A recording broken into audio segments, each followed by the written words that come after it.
E a pergunta que o Espírito Santo faz é: fé para pecar? Existe isso? Muito bem.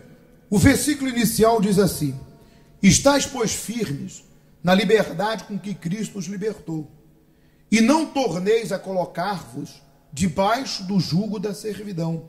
Gálatas 5:1. Hoje essa passagem bíblica tem sido pretexto para muitos fazerem o que bem entendem, inclusive pecar à vontade. Por isso, há cristãos que mergulham numa libertinagem tão grande que não conseguem mais enxergar os próprios erros. Dizem que tem fé para namorar incrédulo, frequentar boates, voltar aos vícios, andar na malícia, nas maledicências e recusar a repreensão. Porém, nada disso tem a ver com liberdade, e sim com o quê? Com libertinagem, que é a falta de temor e respeito, que são duas coisas completamente diferentes. Muito bem, vamos entender a palavra. Deus disse assim: esse povo sofre porque lhe falta o conhecimento da minha palavra. Então, todos nós sofríamos quando não conhecemos a palavra. Porque a palavra de Deus, ela é luz. O que acontece com uma pessoa no escuro? Em plenas trevas. Ela anda sem direção. Primeiro, ela está sem direção. E segundo, ela começa a tropeçar, porque ela não enxerga. Então, por mais que ela tome cuidado, ela tropeça em alguma coisa. E ela não pode correr, é óbvio. A escuridão tira a sua visão, limita ela. Então, eu e você sofríamos porque estávamos na escuridão. Que escuridão, pastor? A escuridão do pecado. Cegos no nosso entendimento. Então a gente vivia na mágoa, no ódio, na mentira, na idolatria, tudo que não prestava. E dentro de nós achávamos que era a coisa mais natural. Porque nossa mente não tinha direção à luz de Deus. Refém do nosso egoísmo. Quantas coisas erradas nós fizemos e depois nos arrependemos. Quantas vezes batemos com a cabeça onde? Na parede. Quantas vezes que nós prometemos a nós mesmos, na época, que queríamos mudar e não mudávamos. E sabíamos que aquilo tinha que mudar, mas estávamos refém. Refém do quê? Eu sou assim mesmo. É meu feitio. Todo mundo faz. Então nós entregávamos nossa força para o diabo, porque a gente tinha a mente dele. É assim mesmo, todo mundo faz, é normal, acontece. Até que brilhou a luz. Jesus disse: eu sou a luz do mundo. Quem me segue não anda onde? Nas trevas. Tanto em relação a não ser mais escravo das trevas, como não fazer mais a vontade do diabo. Muito bem. Então, a palavra diz: conhecereis a verdade e ela te libertará. Então, quando eu conheci essa verdade, eu fui me libertando do meu maior adversário, que se chama eu mesmo. Eu me libertei do meu egoísmo. Eu me libertei do meu orgulho, da minha vaidade, da minha arrogância. Porque pode-se dizer que 99% dos problemas somos nós que criamos. Dizem até que o ser humano é tão criativo que quando não tem problema ele arruma. Então, eu não sabia perdoar. E eu não descobri que o perdão era a melhor coisa para mim. Não, pelo contrário. Se a pessoa me ofendeu, eu aprendi a dar na mesma e até pior. E sofria por esse pensamento errado. A verdade me libertou disso. Infelizmente, para considerar certas pessoas, eu me sentia na obrigação de agradá-las. Ah, é meu amigo, minha amiga. Não. Meu amigo é quem é amigo de Deus. Quem é contra a vontade do meu Senhor é conhecido, mas não é amigo. E se tiver que cortar a relação, não é virar a cara, não é tratar mal, entenda.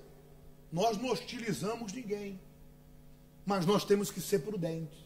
Se essa pessoa não respeita a minha fé, porque ela pode ser incrédula, ela pode ser bruxa, pode ser idólatra, ateu, eu vou respeitar a escolha dela, mas ela tem que respeitar a minha. E se ela não respeita a minha escolha, eu vou chegar para ela e vou cantar pedra, como diz o tal da fulana. Por favor, você tem direito de servir a quem você quer, ao diabo, a Deus, a quem você quer. Eu não vou te criticar, porque a vida é tua. Eu não vou te criticar. E nem muito menos vou convencê-la a aceitar o meu Deus. Pelo contrário, a minha vida vai mostrar para ela qual escolha foi real, foi verdadeira. Você já experimentou tirar o osso do cão? O que acontece? Tem gente que quer empurrar Jesus, desculpe o termo, goela abaixo, aceita meu filho, aceita meu marido. Não, você tem que mostrar a Deus com a tua vida.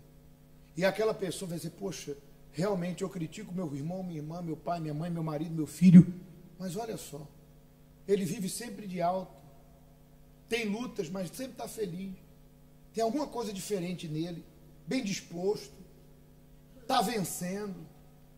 Poxa, e eu que me acho o último biscoito, né? A bolacha do pacote, eu que me acho o dono da razão, vivo aí, me arrastando, lamentando minhas mágoas, e eu que me acho o dono da verdade, estou derrotado. Não, eu vou seguir esse caminho. Então, se você mostrar uma vida filé, quem está agarrado ao osso vai largar essa vida e vai querer a sua.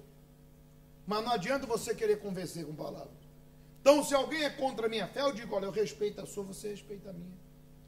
Agora, se você não respeitar, por favor, eu vou ter que me afastar de você. Por quê? Porque a Bíblia diz que eu tenho que me desviar do mal. E se você quer me fazer mal, eu vou até te cumprimentar. E estou até à disposição para te ajudar. Eis-me aqui. Mas eu não vou ter comunhão com você em nada. Vou ter que cortar o relacionamento no que diz respeito a conviver com aquela pessoa. O convívio vai ser o mínimo possível, no trabalho, no dia a dia, mas porque ela quer me prejudicar, eu não tenho intimidade com ela. Para o bem da minha salvação. Para o bem da minha salvação. Porque ela não respeita. Porque há pessoas que não conhecem a Deus e respeitam. Respeitam a fé, ou não? Respeitam sua escolha. Então essas pessoas são pessoas que têm como dialogar com elas, porque são pessoas que, embora não creiam no que eu creio, mas respeitam. E de repente até ouvem. Compreende? Então, a partir do momento que eu conheço a verdade, eu faço boas escolhas. Eu decido por mim. Eu evito o mal.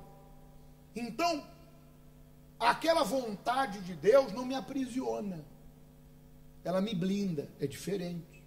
Deus não me faz um prisioneiro. Ai, não posso fazer isso, não posso fazer aquilo, não. Deus não me faz um prisioneiro. Deus me liberta daquilo que me destrói. É diferente. Agora, eu não posso pensar porque eu sirvo a Deus, porque hoje eu estou bem, que eu posso tirar férias da fé e fazer o que eu bem entender. Porque assim como Deus não vai considerar o meu passado, se eu me arrependo, se hoje uma pessoa chega aqui, reconhece que vive no pecado, está condenada, que suas escolhas têm feito sofrer, que está afastada de Deus, e ela decide dentro dela, poxa, quão egoísta eu sou. Jesus fez tanto por mim, pagou um preço tão caro, e eu menosprezei, e tenho menosprezado e desprezado esse sacrifício. Porque quando eu decido viver no pecado, Jesus para mim morreu em vão. Porque ele morreu para eu não viver no pecado. Ele morreu para me resgatar, porque não havia resgate. Ele morreu para que eu saia das trevas para a luz. E eu mesmo sabendo que ele é o caminho, a verdade e a vida, mesmo sabendo que o sangue dele me lava, eu decido viver aquela vida suja. Então Jesus morreu em vão para mim. Para mim que escolho o pecado. Então, quando a pessoa chega aqui e tem essa consciência, poxa, Senhor, me perdoa pelo meu egoísmo, e a pessoa decide largar aquela vida suja, domingo faremos o batismo, e a pessoa decide sepultar a velha criatura em nome do Pai, do Filho e do Espírito Santo, e seguir uma vida nova, uma conversão com Jesus, o passado dela, o que Deus faz com o passado dela? Apaga. Ela até pode colher frutos do pecado, é inevitável. Quem planta, mas Deus a perdoa. A alma dela é resgatada. O contrário acontece. Eu posso ter acertado com Deus 1 ano, 2, 3. Mas se hoje eu transformo essa liberdade em Jesus em libertinagem e penso assim, bem que eu poderia fazer uma coisinha errada. Se eu me entrego ao pecado consciente e torno, inclusive Pedro, 1 Pedro, se não me engano, 5, fala sobre isso. Quando ele diz assim, aquele que provou do dom celeste, né, da comunhão com Deus, do Espírito de Deus, e revolvendo-se, voltou atrás, torna-se o segundo estado dessa criatura pior que o primeiro. Porque primeiro, quando cheguei aqui, eu sofria por não conhecer. E agora sofro porque conheço e me nega a praticar. Aí o apóstolo até fala assim, com ele aconteceu o seguinte ditado, o cão voltou ao vômito, e a porca lavada ao lamaçal. Então, se eu volto atrás, tudo que eu fiz de bom, Deus não vai considerar. Também vai ser apagado, porque é justo. Assim como Ele apaga o meu passado de trevas, porque eu decidi seguir a luz, também aquele passado de luz será apagado porque eu voltei às trevas. Então você tem que vigiar, todos nós, porque muitas pessoas, na caminhada da fé, umas amadurecem. Tem duas coisas que podem acontecer na nossa caminhada. O tempo, ele é bom para uns e para outros tem sido mal. Para uns, o tempo faz a pessoa se tornar mais forte. Ela amadurece. Ela se torna mais experiente, muitas experiências, ela compartilha com os outros. Ela adquire conhecimento da palavra de quem? Usa a fé. Ela adquire a resistência, comunhão. Aprende a ler a Bíblia, aprende a orar, aprende a jejuar. Ela aprende a andar com as próprias pernas. Quanto mais tempo, mais próxima de Deus. Mas há outras pessoas que o tempo não fez bem para elas. Não por causa do tempo, por causa das escolhas. Por quê? O tempo passou e ela relaxou. Se tornou relapsa com as coisas de quem? Abandonou a comunhão. Abandonou a fé, o primeiro amor. Já não tem tempo para orar, para ler a palavra, para vir à igreja. E o que acontece quando uma pessoa, a brasa sai do meio do braseiro? Ela vai apagando, vai desanimando. Aí vem o espírito do engano. Na mente dela ou dele fala assim, mas ninguém é tudo isso que o pastor prega. Você acha que o pastor faz tudo o que ele fala? Mas errar é humano. E o diabo começa a trabalhar na mente daquela pessoa para que ela aceite voltar a ser quem ela era, como algo comum. Mas com um detalhe, agora você está na igreja, Deus entende. E aí entra o espírito do engano. Pensa comigo. A vida toda eu e você erramos. Pagamos caro por isso. Comemos o pão que o diabo amassou. Choramos. Tem gente que até diz, se eu conhecesse Jesus antes, eu não teria passado pelo que passei. Pensa comigo. Aí agora Deus me chama para Ele, eu começo a ter um relacionamento com Jesus maravilhoso, e aí daqui a pouco eu permito relaxar, esfriar, e aí eu volto a ser quem eu era. Não faz sentido. Quer dizer, não faz sentido eu ter largado o erro, porque esse me prejudicou, e agora eu torno a errar novamente, para pagar de novo o que já paguei. Deus não me chamou para perdição. Deus não me chamou, está lá escrito, Deus não me chamou para escravidão. Agora é a hora da revanche. Agora é a hora do acerto. Claro, sou humano, choro, sou humano, tenho luta, sou humano, posso ir para a cova do leão, mas Deus vai me livrar. Sou humano, posso desanimar, mas Ele me fortalece. Sou humano, no calor da emoção, posso falar o que não devo, peço perdão e não torno a repetir. Agora, fazer más escolhas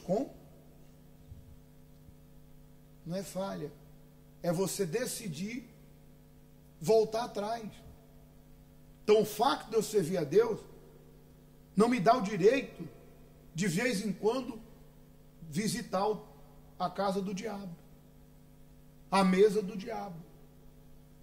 Por isso que o Espírito Santo, lá em Romanos 12, diz: oferecei o vosso corpo, os vossos membros, como sacrifício. Você que a carne está pedindo, posso usar um exemplo. Você que é uma mulher solteira, um homem solteiro, e o diabo diz assim: ah, não, mas no fundo você pode, de vez em quando, fornicar, ver o que não deve no computador, fazer o que não deve ali, uma impurezazinha aqui. Ah, Deus entende, afinal você é homem. Afinal você é mulher, você precisa. Ah, é?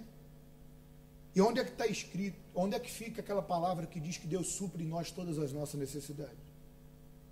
Você acha que o Espírito Santo não vai no nosso corpo neutralizar os efeitos da carne, para que eu ande em comunhão com Ele? Então por que a palavra de Deus diz: oferecer o vosso corpo como sacrifício? Uma das coisas que neutraliza a vontade da carne é o jejum. Duvido, se tua carne está pedindo pecado, se você não abrir um jejum para queimar a tua carne, se isso não vai acontecer. Eu duvido. É que muitos, quando a carne pede, não querem o quê? Dizer não. Vai lá e toma a carne. O pecado nunca diz basta. Hein? Tu dá hoje, ele vai pedir amanhã de novo. Hein? E amanhã de novo. Então, você tem que cortar. Dizer: não, eu prefiro morrer do que voltar a ser o que eu era. Porque eu sei o que aquela vida me trouxe. E eu sei o que aquela vida pode me trazer, que é pior de qualquer situação, que é a condenação eterna, a morte eterna. Luta, ora, jejuma. Se você andar em espírito, meu caro, senhora, senhor, você não vai satisfazer a tua carne. Por isso que a gente orienta: sua vida com Deus não é só na igreja, não. Tem a vida com Deus lá fora, tem um tempo para ler, para buscar, para orar, para jejuar. E tu vai ser mais forte do que você possa imaginar.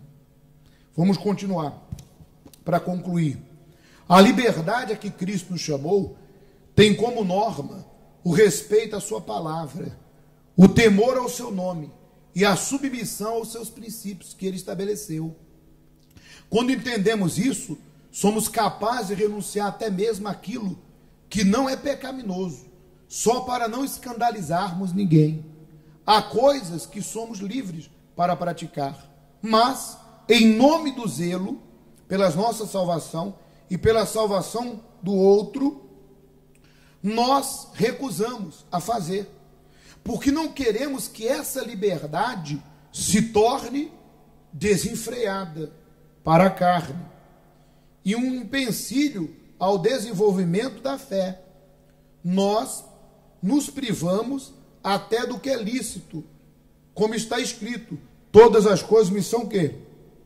Lícitas, mas nem todas as coisas convêm. Todas as coisas me são lícitas, mas eu não me deixarei o quê? Dominar por ela. Ou seja, existem coisas que escandalizam certas pessoas que de repente não são da fé ou são novas na fé. E nós precisamos abrir mão disso para não sermos pedra de tropeço. Vou dar um exemplo. Uma senhora perguntou, pastor, é pecado beber uma taça de vinho? Não. O pecado é a bebedeira, é a embriaguez. Então, se a pessoa se conhece, e se ela sabe que outras pessoas se escandalizam, ela, como diz aqui, ela não vai usar essa liberdade para escandalizar. Ela não vai ficar por aí enchendo a cara, ela não vai ficar pelas esquinas bebendo. Ela pode tomar um vinho com a família, ou na mesa com a família, mas ela sabe o seu limite. E ela sabe que certas coisas, se alguém ver, não vai entender, então ela evita. Ela é uma pessoa temperada, equilibrada. Tudo que pende para os dois lados não é de Deus. Quando a pessoa é muito santa, ou quando ela é exagerada, ela tem que ser equilibrada. Eu posso, mas olha, eu vou naquele aniversário, eu sei como aquelas pessoas são. Se eu tomar uma tacinha, vão querer botar outra, prefiro não tomar o quê? Entendeu? A pessoa tem um bom senso. A pessoa tem um equilíbrio. Tem gente que é desequilibrada. Quer dizer, a pessoa começa a escandalizar. Aí que hora fala, vai lá na igreja, tá bebinho, ó só. Aí fala, não, mas eu posso beber. Tá entendendo? Quem entendeu? Quer dizer, usou a liberdade, tornou em e escandalizou. Porque de repente tem pessoas que são afastadas, não são da fé, que vê aquele comportamento e fala assim, olha lá, vai na igreja, bebeu, tô falando um monte de besteira. E às vezes, não, mas o pastor falou que não é pecado. Você não tem equilíbrio nenhum. Então é melhor que você não. É melhor que você se prive. Se você sabe que vai fazer, vigia. Tudo é bom, nem tudo. Quem entendeu? Deu para entender? Não somos fanáticos, mas a pessoa tem que ter equilíbrio. Por isso que agora, nesse momento, você que se sente fraco, Deus não está te condenando. Você que se sente desanimado, Deus não está dizendo que você não tem jeito. Você que está preso a uma fraqueza, a um pecado, Deus não está dizendo que para você não tem jeito. Pelo contrário, Ele está te exortando porque Ele não quer que você volte a ser quem era. Então agora você vai dizer, meu Deus, me ajuda, me dê forças, porque eu não quero voltar ao vômito, eu não quero voltar à lama, eu não quero regredir, pelo contrário, Deus, eu quero me apegar ao Senhor com mais firmeza, como diz Hebreus capítulo 2, eu quero me tornar mais forte, eu quero que a minha comunhão, minha intimidade, meu relacionamento com o Senhor cresça, eu quero viver o que eu nunca vivi na minha comunhão. Se você deseja isso, então agora nós vamos buscar em Deus, fique de pé.